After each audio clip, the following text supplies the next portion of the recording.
वो एक जगह की तरफ इशारा करती है जहां जाने पर चार्ली को एक इंसान की लाश मिलती है जो सड़ चुकी थी और उसके दोनों पैर कटे हुए थे। अगर आपने इस इंसान को नहीं बचाना तो कोई बात नहीं, हम आपको बता देते हैं कि ये असल में ल्यूक है। इसको शार्क ने पूरा नहीं खाया था जिस वजह से वो तैरता हुआ किनारे पर आ गया होगा और फिर सर्वाइव नहीं कर पाया। उसके बाद जूली को उसका फोन मिलता है जो अभी तक ठीक ठाक हालत में था। उसके फोन को देखकर समझ जाती है कि ये अपनी वाइफ के साथ यहाँ घूमने आया होगा और फिर यहाँ पर मारा गया।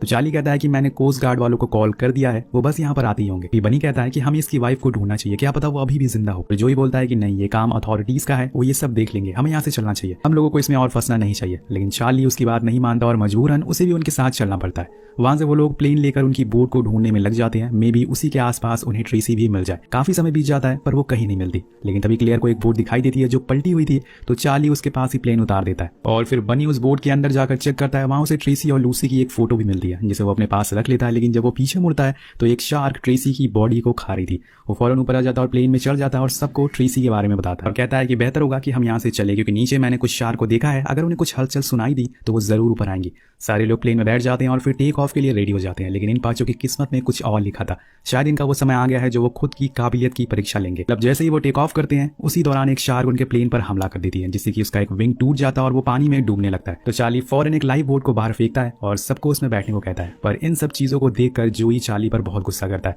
क्योंकि वो यहाँ पर बस एशेस को दफनाने के लिए आया था। लेकिन ये सब उसकी वजह से हुआ है, इसलिए वो उस पर बहुत चिल्लाता है। उसी की वजह से वो सब यहाँ पर फंस चुके हैं। लेकिन इस समय पहले सबको अपनी जान बचानी है, इसलिए सभी लोग फौरन उस लाइफ बोट पर बैठ जाते हैं और जूली सारी जरूरतों के सामानों को प्लेन से बाहर निकाल देती है और फिर धीरे धीरे वो प्लेन पानी की गहराइयों में समा जाता है। चार्ली के लिए उसका प्लेन उससे बढ़कर था, इसलिए वो थोड़ा उदास हो जाता है। सब इस लाइफ बोट में बैठ तो गए थे, लेकिन यहाँ से बाहर कैसे निकलेंगे, क्योंकि अगर ये उस आइलैंड के पास होती तो शायद कोस्ट गार्ड वाले इन्हें देख लेते। लेकिन इस समय तो ये बहुत दूर है और वीरान जगह पर है। वे क्लियर पूछती है कि क्या आप कोस्ट गार्ड आने वाले हैं। तो चार्ली बताता है कि नहीं, ऐसा कुछ नहीं होगा, क्योंकि हम हेल्थ स्टीफ से बहुत दूर है और लहरें भी दूसरी साइड की तरफ चल रही हैं, इसलिए हम वहां तक तैर कर भी नहीं जा सकते। इसलिए बेहतर होगा कि अब हम यहाँ पर शांति से अपना दिमाग ठंडा करके बैठे रहें, क्योंकि थोड़ी देर में अंधेरा होने वाला है और कल सुबह तक हमें कोई ढूंढने नहीं आएगा। तो वो शार्क के बारे में पूछती है कि वो नीचे थी क्या वो ऊपर आ सकती है। तो वो बताता है कि यहाँ पे शार्क नहीं होती और अगर होती भी है तो बहुत नीचे, वो आमतौर पर सरफेस पर नहीं आती क्योंकि ऊपर का टेम्परेचर बहुत ज्यादा होता है। अब सभी लोग चुपचाप बैठे होते हैं, लेकिन जोई में अलग किस्म की खुजली थी। उसे अभी भी यही लग रहा था कि ये सब चार्ली की गलती है, अगर वो लोग मर गए तो उनकी मौत का जिम्मेदार चार्ली होगा।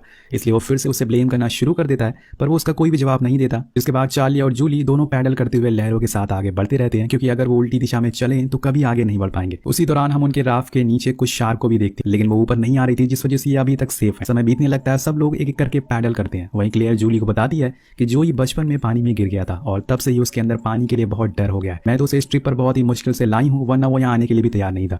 पर आज जो कुछ भी हुआ है उसके बाद वो बहुत ही ज्यादा रूड हो चुका है। वहीं जूली भी उसे अपनी प्रेगनेंसी के बारे में बताती है, जिसे सुन के वो बहुत खुश होती है, लेकिन एक तरफ उसे डर भी था कि कहीं उन्हें कुछ हो ना जाए। मतलब ये लोग धीरे धीरे करके आगे बढ़ते रहते, लेकिन कोई और भी चीज थी जो इनकी ही तरफ आ रही थी और वो है शार्क। वो भी दो, यानी कि मुश्किल समय बस आने वाला है। पर उनसे आने से पहले जोई डॉल्फिन को शार्क समझ लेता है और चिल्लाने लगता है, लेकिन बनी बताता है कि वो डॉल्फिन है, तुम्हारे चक्कर में यहाँ बैठे सभी लोग डर गए। दोस्तों धीरे धीरे ये लोग पैडल करते हुए अब 15 किलोमीटर दूर आ चुके हैं और अब अंधेरा भी हो गया है। ऊपर से इनके पास खाने को कुछ नहीं है सिवाय कुछ पानी की बोतल के। रात में जोई और क्लेयर दोनों पैडल करते हैं, पर न जाने कब क्लेयर के हाथ से पैडल छूट जाता है और वो सो जाती है। जब उसकी आंख खुलती है तो सबको इस बारे में बताती है, तो चार्ली उस पर बहुत चिल्लाता है, क्योंकि अगर एक पैडल गुम हो गया तो उनकी स्पीड बहुत कम हो जाएगी।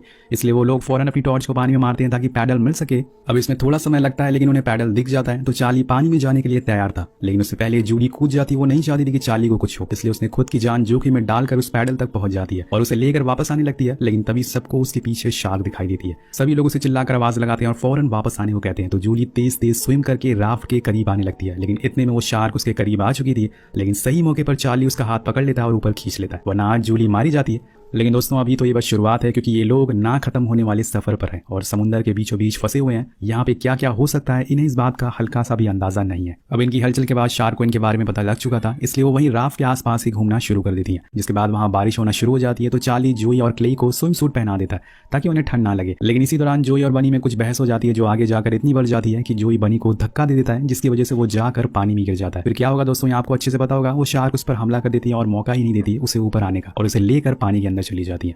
अब यहाँ जोई को अपनी इस गलती का एहसास तो होता है, लेकिन अब तो वो चला गया है, तो पछताने का कोई भी फायदा नहीं है।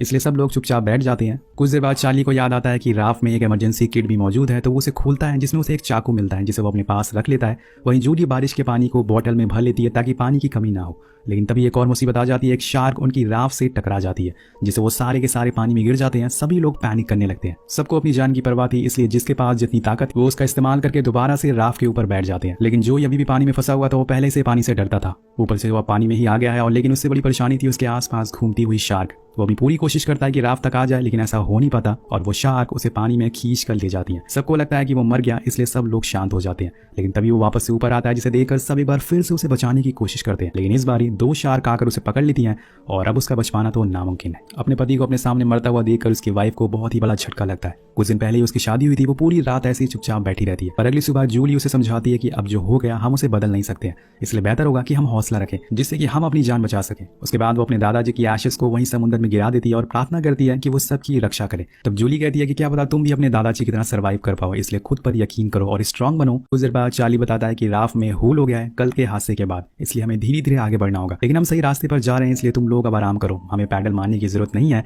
लहरें खुद ब खुद हमें सही रास्ते पर ले जा रही है। और तब तक उनके पास एक शार्क आ जाती है जिसकी चार्ली पहले से ही तैयार। तो पैडल में वही चाकू लगा देता है और अपनी पोजीशन ले लेता है। लेकिन यहाँ एक नहीं बल्कि 2 शार्क थी जिनसे लड़ पाना बहुत ही मुश्किल था। अब इससे पहले कि वो कुछ कर पाता एक शार्क जूली को पानी में खींच लेती, लेकिन चार्ली की बहादुरी की वजह से उसकी जान बच पाती है। वो फौरन उसे ऊपर खींच लेता और सबको बीच में बैठने को कहता है ताकि राफ्ट पलटे ना और सभी एक दूसरे को कसकर पकड़ लेते हैं। अब दोस्तों यहाँ इन्हें काफी समय हो चुका था और तब से ना तो इन्होंने कुछ खाया और ना ही पिया है, इसलिए सबके अंदर कमजोरी थी। वहीं जूली तो प्रेग्नेंट भी थी और इसलिए उसे और ज्यादा वीकनेस होने लगती है और इसी बीच तीनों की आंख लग जाती है। पर कुछ देर बाद हम देखते हैं कि उनकी बोट के अंदर अब पानी भर चुका है। तभी क्लियर की आंख खुलती है तो वो खुद के सामने एक आइलैंड को देखती है। वो फौरन सबको उठाती है और उस आइलैंड को देखकर सभी लोग बहुत खुश होते हैं। इसके बाद चार्ली कहता है कि तुम दोनों स्विम करके वहां किनारे तक जाओ, मैं यहाँ शार्क का ध्यान भटकाऊंगा। लेकिन जूली नहीं मानती क्योंकि उसे पता था कि इसमें चार्ली की जान जा सकती है। वो कहती है कि हमने अभी तक एक दूसरे का साथ दिया है और आगे भी देंगे, इसलिए हम ये काम साथ में करेंगे। चार्ली उसे प्लान बताता है कि ठीक है, हमें पहले शार्क के मुंह में फ्लेयर चलानी होगी जिससे वो जलने लगे और फिर मैं उन्हें मारने की कोशिश करूंगा, जिसका फायदा उठाकर क्लियर किनारे तक चली जाएगी। लेकिन तभी वहां पर एक और शार्क आ जाती है, पर ये दोनों तब तक पानी में कूद गए थे। जूली यहाँ पर फ्लेयर को शूट करती है जो जाकर शार्क के मुंह में लग जाती है, जिससे उसका मुंह जलने लगता है। तभी क्लियर उस पर चढ़ जाता है और चाकू से हमला करने लगता है और फाइनली वो उसे मार डालता है। लेकिन वहीं दूसरी ओर क्लियर के पीछे एक दूसरी शार्क पड़ी हुई थी, जिसे बचाने के लिए वो एक डूबे हुए शिप के ऊपर चढ़ जाती है, जिससे वो शार्क दोबारा से चार्ली के पास चली जाती है।